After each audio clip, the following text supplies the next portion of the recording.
বেগম খালেদা জিয়া হচ্ছেন একটা অসমাপ্ত ইতিহাস। এই অসমাপ্ত ইতিহাস কালে কালে যুগে যুগে মানুষকে প্রেরণা জুগিয়েছে এবং মানুষ সেখান থেকে সম্পদ আহরণ করেছে, পুঁজি আহরণ করেছে, সেটাকে নিজের জন্য, সমাজের জন্য, দেশের জন্য কাজে লাগিয়েছেন। এই কারণেই দেশনেত্রী বেগম খালেদা জিয়া স্মৃতি ফাউন্ডেশনকে আজকে আমি ধন্যবাদ জানাই যে তারা একটা চমৎকার একটা আলোচনার আয়োজন করেছে, যেখানে আমরা বেগম খালেদা জিয়া সম্পর্কে আরও অনেক কিছু বেশি করে জানার চেষ্টা করব এবং একই সঙ্গে তার আত্মার মাগফিরাত কামনা এবং তাকে জান্নাতুল ফেরদৌসে দাখিল করার জন্য আল্লাহ রাব্বুল আলামিনের দরবারে প্রার্থনা করব।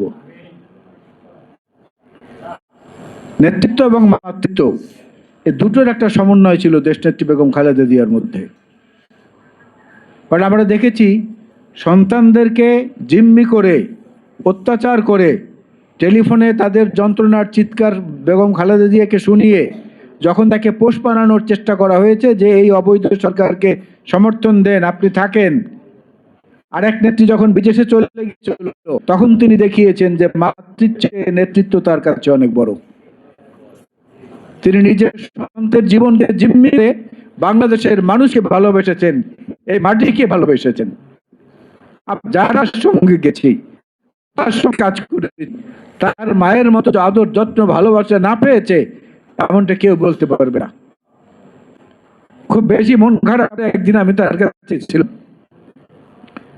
আমার মায়ের মৃত্যুবার্ষিকীতে এবং খালেদা জিয়ার একটি কথা আমার মনটা শান্ত করে দিয়েছিল। উনি আমাকে বলেছিলেন, আলাল, তোমার মা মারা গেছে তুমি জেলখানায় থাকতে, আমার মাও তো মারা গেছে জেলখানায় থাকতে। আমি এই কথার পরে আমার সমস্ত শোক ভুলে গেছিলাম। এই জন্য বলছি যে বেগম খালেদা জিয়া মাতৃত্ব শুধু তার সন্তানদের জন্য ছিল না, তার নেতাকর্মীদের জন্য এবং এই বাংলাদেশের প্রতি ইঞ্চি মাটির জন্য তার সেই মাতৃত্ব ছিল। এই কারণে আমি বলি যে উনি মাতৃত্ব এবং নেতৃত্বের সমন্বয়। যে পরিবারে জন্ম নিয়েছেন অত্যন্ত সচ্ছল, সম্ভ্রান্ত, ওনার জীবনে শুরু জলপাইগুড়ি জেলায়, তারপরে ফেনী, তারপরে দিনাজপুরে, তারপরে ঢাকায়, অর্থাৎ বাংলাদেশের সমস্ত মাঠ সামনে কিন্তু পেয়েছেন। আজকে বেগম খালেদা জিয়ার গণতন্ত্রের প্রতি যে অবদান, এই দেশের মানুষের মুক্তির জন্য, ভোটাধিকারের জন্য যে লড়াইয়ের সংগ্রাম, সেটা একটা অবিস্মরণীয় ইতিহাস। এটার তুলনা পৃথিবীতে খুব কম আছে, বিশেষ করে কোনো নারীর বেলায় খুব কম আছে। এটা এই মহিষী নারী সেটা করে আমাদেরকে দেখিয়ে দিয়ে গেছেন। তা আমি আমার মধ্যে এতটুকুই শুধু বলতে চাই, আদর্শ শিখতে হলে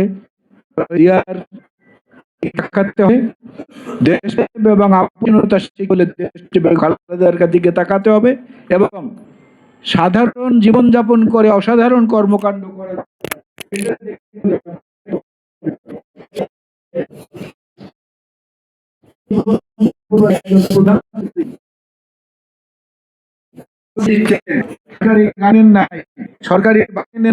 সরকারি প্রটোকল কমিয়ে দিয়েছেন, ট্রাফিক বন্ধ করে দিয়ে নিজের যানবাহন চলাচলের বাচ্চাদের দুষ্টুমি করছেন, বয়স্কদের সঙ্গে কথা বলছেন, সহবসীদের সঙ্গে বন্ধুপূর্ণ আচরণ করছেন। এই বিরল সৌভাগ্যের অধিকারী, বিরল গুণের অধিকারী হচ্ছেন জনাব তারেক রহমান। আজকে নিয়ে নানা রকমের বিষয়ে আজকে বিভিন্ন দিক থেকে একটা চাপ সৃষ্টির চেষ্টা করা হচ্ছে। কালকে দেখলাম একটি রাজনৈতিক দল মোমবাতি মিছিল করেছে, তার মুখে যে মোমবাতি কিংবা আগরবাতি এগুলো জ্বালা, এগুলো জাতি কর্মকাণ্ড মিছিল করেছেন। আরে ভাই, গ্যাসের সংকট আপনাদের একার না, আমাদেরও তো। আমিও তো আমার বাসায় গতকালকে দুপুরের খাবার খেয়েছি 3:15টার সময়,